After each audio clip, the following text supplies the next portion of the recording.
So ever since I was a young kid, probably around the age of 8 or 9, when I could start to read for myself and stuff, I was always fascinated with monsters, particularly werewolves. I mean, I was fascinated with all monsters, vampires, Frankensteins, mummies, you know, whatever, ghouls and goblins, but devils, but mainly werewolves. And I don't know why exactly, but I always had this thing for werewolves from a young age. And I remember going to the library and I checked out this book on werewolves. It was supposed to be a real book.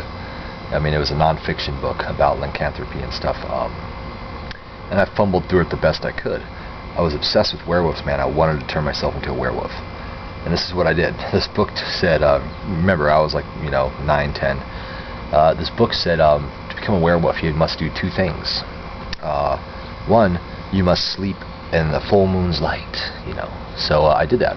One night when the moon was full, I curled up on my roof in a sleeping bag when my mom was asleep, and I slept up on the roof.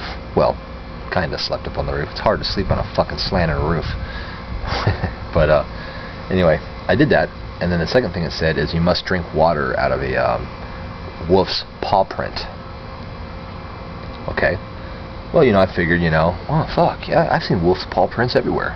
Again, I'm thinking that they're a werewolf, so, and on my walk to school, I used to walk to school, we walked to this park, and, in retrospect, it was obviously, well, I'll get to that. Anyway, in the mud next to the park, there's paw prints, and again, I thought they were werewolves.